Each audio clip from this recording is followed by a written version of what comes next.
이제는 좀 화제를 돌려서 지금 현재 그 지난 1월 16일에 그 하원에서 이제 상원으로 탄핵 소추안이 공식 넘어가는 날 또 공교롭게도 백악관에서는 미중 무역 협상 그 1차 뭐 타결 그런 뭐 공식 뭡니까 그 서명식 같은 게 섬, 열렸죠?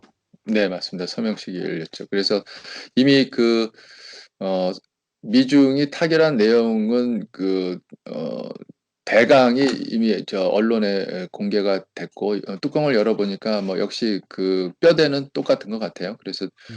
중국이 농산물을 포함해서 앞으로 2년 동안 2천억 달러 규모의 미국산 제품을 더 구매하겠다. 이거 엄청난 규모인데요. 그렇죠. 어, 거기에 이제 그 상응해서 미국은 어, 추가 관세를 원래 하려고 했던 그 지난 연말에 했던 그 계획을 철회하고 또 일부 제품에 대해서도 관세율을 낮춰주겠다. 그렇죠. 하지, 15%였던 거를 뭐 7.5% 반으로 낮췄죠. 한 네, 1,500달러, 500억 달러 정도 되는 그런 네, 것 같아요. 예, 예. 네. 그리고 대신에 이제 2,500억 달러 정도 되는 그 수입품에 대해서는 25%그 고율의 관세를 유지해서 일단 잘하는지 지켜보겠다. 뭐 그렇죠. 이런 그리고 이제 얘기고요. 2차 앞으로 2차 협상에서 그거를 하나의 그 레버리지 지렛대로 쓰겠다. 협상에 이런 네. 지금 미국의 입장이고 그렇죠. 네. 그리고 이제 사실은 미중 무역에서 이제 미국이 엄청난 무역 적자를 계속 가져왔는데 그거에 대해서 이제 트럼프 대통령이 제동을 건 것이고 그 다음에 이제 더 중요한 거는 이제 구조적인 문제잖아요. 그래서 네. 중국이 미국 기업들의 어떤 그 중국 시장 진입 시에 기술 이전을 꼭 하도록 강요를 했고 그다음에 미국의 지적재산권도 침해했고 그다음에 그 공정한 국제 경쟁을 해야 되는데 정부가 민간 기업에 엄청난 그 지원을 해서 이게 공정하지 않다. 뭐 이런 그 여러 가지 사실은 중국 국내 어떤 법과 제도에 관한 문제인데 이거는 그냥 문제 제기만 하고 앞으로 잘 하도록 노력하겠다 정도의 어떤 선언적인 내용, 예, 네. 예, 그 정도였던 것 같습니다. 그 결과적으로는 뭐 겉으로는 트럼프 대통령이 그래서 그 중국 무역 협상 대표인 유허 그 대표와 같이 뭐 굉장히 자랑스럽게 백악관에서 그런 서명식 하면서 자랑을 많이 했죠. 자기가 이제 성과를 냈다고 자랑을 했는데 뭐 분석 기사들 나오는 거 보면 그렇지만 정작 진짜로 웃고 있는 것은 시진핑이 주석일 것이다. 뭐 이런 얘기들도 있습니다. 네. 그러니까 뭐 이제 어느 쪽을 보는지에 따라서 그런 것 같은데 이제 트럼프 입장에서는 어 뭐 상원으로 탄핵 소추안이 넘겨졌지만 봐라 나는 내가 그동안 얘기했던 미중 무역에서 이런 엄청난 성과를 거뒀다. 뭐 이런 식으로 얘기한 거고 뭐 이제 민주당은 반대로 그렇지만 그날 탄핵 소추안이 상원으로 넘겨지지 않았냐 뭐 이렇게 얘기할 수 있는 것 같은데 어쨌든 네. 트럼프 대통령 입장에서는 굉장히 자기 그 지지층에게 어필할 수 있는 사안이죠. 그래서 한 50분 정도 아, 서명식에서 이렇게 혼자 계속 연설을 했다는 거예요. 사실 그 중국 대표단 를 옆에 세워두고 이렇게 하는 거는 좀 중국 입장에서 볼 때는 그 기분이 나쁠 수도 있을 텐데 네. 거기 개의치 않았고 그다음에 농산물 그게 굉장히 앞으로 이제 크게 그 대선 과정에서 어필을 하려고 할 것 같아요. 트럼프 대통령 음, 입장에서는. 음. 농산물만 320억 달러를 앞으로 2년 동안 추가 구입하겠다고 이제 중국이 약속을 했으니까 엄청난 양이잖아요. 그렇죠.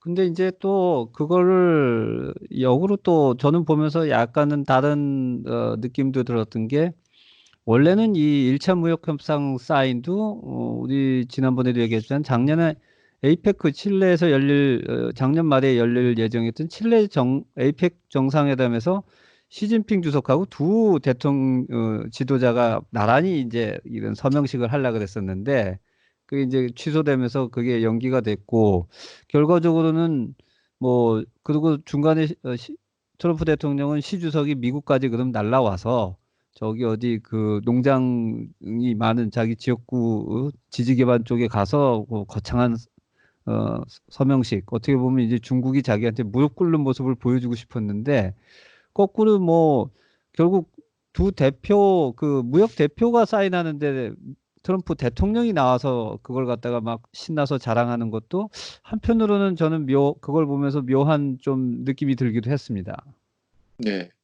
그 양쪽이 그 형식상으로 뭔가 챙길 걸 챙겼다고 보는 게 나을 것 같아요. 이게 그러니까 굉장히 정치적인 어, 합의였던 거죠. 그래서 양쪽의 요구를 뭐 조금씩 받아주면서 자기의 또 기본 입장은 그대로 유지할 수 있는 그런 타협점을 찾은 결과가 아닐까 싶은데 어, 공화당 쪽에서는 뭐 앞으로 이제 이걸 가지고 그냥 그 캐치프레이즈로 쓰겠죠. 2천억 달러를 중국한테 받아냈다.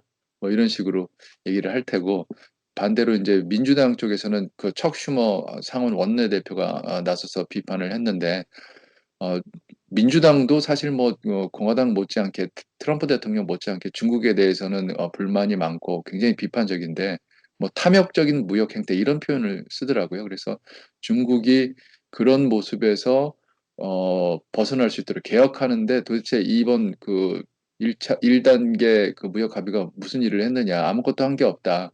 오히려 음, 중국한테 우습게 보인 거 아니냐. 음, 그렇게 강력하게 중국을 때렸지만은 결국 받은 건 이거밖에 없는데 그런 네, 식으로 또 민주당 쪽에서는 뭐 또 비판을 하고 있죠. 네.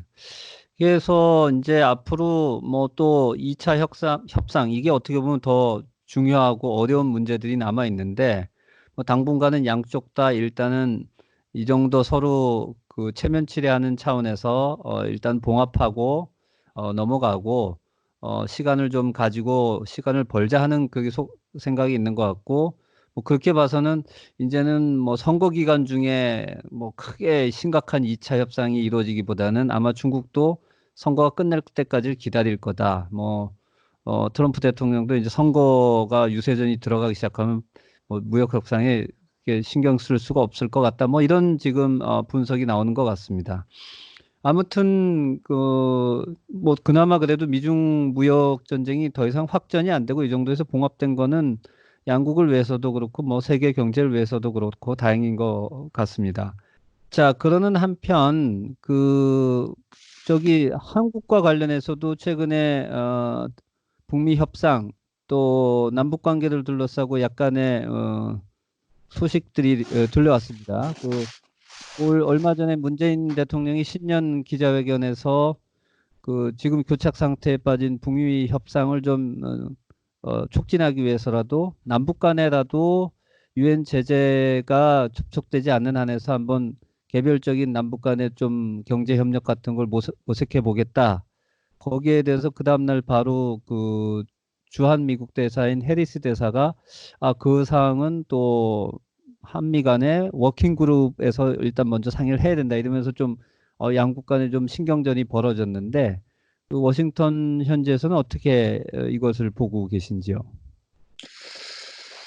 어, 미국의 기본적인 입장을 이제 해리스 대사가 얘기를 한 것으로 보이고요. 그리고 뭐 그동안 이제 뭐 국무부 쪽에서 나오는 그 기본 입장하고도 뭐 크게 다르지 않은 것 같아요. 근데 이제 누가 그런 말을 했느냐, 어떤 타이밍에 그런 얘기를 했느냐에 따라서 이제 그 어떤 그 파장이나 그다음에 또 한국 쪽에서 그 받아들이는 그 정도가 다를 수 있겠죠. 그래서 이제 문제가 된 것 같고요.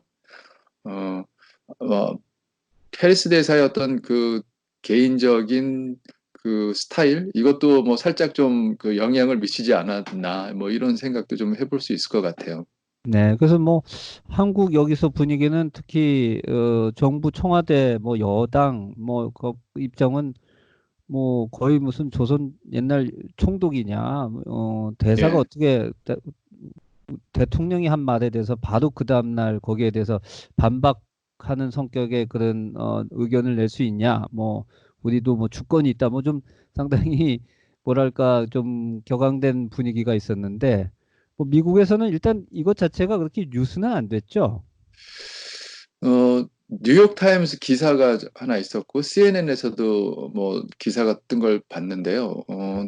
이- 그 기사에서는 해리스 대사의 그 코수염 얘기가 주로 언급이 됐어요. 그러니까는 대사가 그 외신 기자들 만나서 이제 했던 얘기를 중심으로 이제, 내용을 이제 그 꾸몄는데 기사들을 보니까 그래서 한국에서는 해리스 대사가 꼭 무슨 그 예전에 그 일본 총독이나 하여튼 일본 사람들 일제 시대 때 일본 사람들을 연상시키는 코스염을 하고 다니고 본인이 그 어머니가 또 일본 사람이라서 일본계 미국인이고 그리고 한국 사람들이 좀그 어, 기대했던 주한 미국 대사라면 아무래도 좀 한국을 좀 이해하려고 애쓰지 않을까 싶었는데 오히려 그러지 않더라. 뭐 섭섭하다, 불만이 많다 이런 식의 이제 어, 해프닝들이 이제 서울에서 벌어지고 있다는 그런 식의 기사들인데 너무 코스염에 그 기사들이 초점을 맞춘 것 같고 지금 앞에서 말씀하신 그런 그 남북 문제, 한미 간의 공조 이런 컨텍스트는 조금 상대적으로 덜 다뤄진 것 같아요. 네. 그럼 어떻게 보면 사실 본질적인 문제는 아닌데 해리스 대사의 뭐 개인적인 그 뭐 배경이라든지 또 그분 성향이 그렇게 제가 봐도 대중 친화적인 그런 성격은 아닌 것 같아요. 그게 꼭 무슨 한국을 무시해서라기보다는 본인의 그냥 개인 스타일이 그럴 수 있는데 어쨌든 좀 그 남 한미 관계에 있어서 그 대사가 그 이전 오바마 행정부 당시에 있었던 그 대사는 굉장히 뭐 야구장에도 가고 이러면서 한국 사람들하고 굉장히 인상이 좋았는데 이번 해리스 대사는 좀 그런 측면에서는 좀 여러 가지 안타까운 면이 있습니다. 근데 네, 저는 그것도 그거지만 또 그 최근에 같은 1월 16일자 월스트리트 저널이었나요? 거기에 그 폼페오 국무장관과 에스퍼 국방장관이 공동 명의로 뭐 한미 동맹은 굉장히 좋다 하면서도 이제는 동맹 한국이 더 이상 미국한테 의존하지 말고 돈을 방위비 분담을 좀 많이 내야 된다라는 그런 형식의 글을 낸 게 저는 좀 아주 의외였습니다. 예, 그 월스트리트 저널 그 칼럼으로 글을 실었는데 그렇죠. 그러니까 국방장관, 국무장관이 그 공동 명의로 이렇게 글을 썼기 때문에 그것도 좀 어, 어, 단도직입적으로 한국의 그 방위비 분담을 늘리라는 그런 요구이기 때문에 어, 한국 쪽에서도 좀 충격적이었을 것 같아요. 근데 음, 폼페오 장관이나 뭐 에스퍼 장관 두 사람 모두 어, 그 이전에 그 강요들에 비해서 트럼프 대통령의 의중을 누구보다도 잘 이해해서 그 집행하려는 그런 스타일의 그 강요로 지금 알려져 있잖아요. 그러니까 그 전에 뭐 틸러슨 국무장관이나 그다음 네. 메리스 국방장관 같은 경우에는 본인들의 어떤 스타일도 있고 그다음에 워낙 정치적으로도 또 위상이 높기 때문에 대통령에게 또 아니오할 것은 또 아니오라고도 거침없이 얘기했던 사람들인데 지금의 이 두 장관은 뭐 심하게 얘기하면 예스맨들 아니냐 이런 얘기를 듣고 있으니까 네. 아무래도 이제 트럼프 대통령이 보기에 그 좋아할 그런 얘기들 말하자면 뭐 심하게 얘기하면 치어리더의 그런 역할을 충실히 하는 과정에서 또 뭐 이런 그 월스트리트 저널 그 컬럼도 나오지 않았을까 싶네요. 그러니까 뭐 그렇게 보면 굳이 이것이 한국 정부에 대한 메시지라기보다는 트럼프 대통령한테 우리가 당신이 원한 걸 이렇게 열심히 주장하고 있습니다. 이렇게 좀 어떻게 보면 국내용으로 썼다라고도 보시는 그런 해석을 하시는 것 같습니다. 네, 뭐 당연히 이제 한국 사람들도 이 그 칼럼에 대해서 뭐 민감하게 볼 테지만은 이제 일단 미국 사람들이 봤을 때는 그런 효과가 있을 테고 그다음 트럼프 본인 입장에서는 뭐 당연히 그렇게 받아들일 테고요. 그리고 뭐 직접적인 관련은 없지만은 아까 우리가 얘기했던 그 탄핵 심판에서도 대통령 변호인단을 꾸리는데 지금 요 며칠 사이에 새로 영입한 그 거물급 변호사가 케네스 스타 네. 역이거든요. 네. 클린턴 대통령 탄핵 때 그 특별검사였죠? 네. 루이스키와의 그 부적절한 그 관계에 대해서 아주 적나라하게 자세히 그 조사를 해갖고 그 보고서까지 만든 주인공인데 이 사람이 지금 거꾸로 다른 모자를 쓰고 음. 이번에는 트럼프 이제 대통령이 변호인단으로 이제 합류를 하는 거죠. 네. 예, 그 이유가 뭐냐. 그리고 과거 그 인터뷰 양쪽이 한 거 보면 트럼프 대통령이나 케네스타 검사가 그 언론 인터뷰한 거 보면 서로 굉장히 싫어했거든요. 아, 근데, 네. 근데 어떻게 이런 일이 벌어질 수 있느냐. 그게 그 전 특검이 팍스 뉴스에 나와갖고 그동안 그 최근에 트럼프 대통령을 옹호하는 얘기를 많이 했어요. 그러니까 이건 탄핵감이 아니다. 음. 그걸 보고 이제 트럼프 대통령이 굉장히 마음에 들어서 픽업을 했다는 거죠. 그러니까 음. 이런 스타일이 또 그, 어, 월스트리트 저널에 그 폼페오 장관하고 에스퍼 장관이 그 기고한 글, 이거도 많이 이렇게 관련이 있지 않을까. 그런 생각을 해봅니다. 그렇군요. 그러니까 현재 지금 뭐 워싱턴은 결국 모든 것이 트럼프 대통령을 중심으로 돌아간다. 뭐 또 특히 그 밑에 있는 정부 관련한 모든 사람들은 트럼프 대통령의 이 한국 표현으로 하면 좀 그렇습니다. 비위를 맞추기 위해서 열심히 노력한다. 뭐 이런 정도의 그 해석이 가능한 것 같습니다. 예, 아무튼 그래도 그 한미 동맹이 굉장히 중요한데 이 트럼프 대통령이 계속 그렇게 무리한 요구를 뭐 5배 방위비를 올리라고 하는 건 아무리 봐도 무리한데 그것이 좀 잘 양국 간의 지혜를 발휘해서 해결이 됐으면 하는 마음입니다. 오늘은 뭐 이 정도로 워싱턴 관련 소식을 또 우리 김현우 부사장님 모시고 잘 들어보았습니다. 앞으로도 계속 그 워싱턴에 진행되는 정가의 소식 전해주시기 바랍니다. 네, 네, 감사합니다. 예, 감사합니다.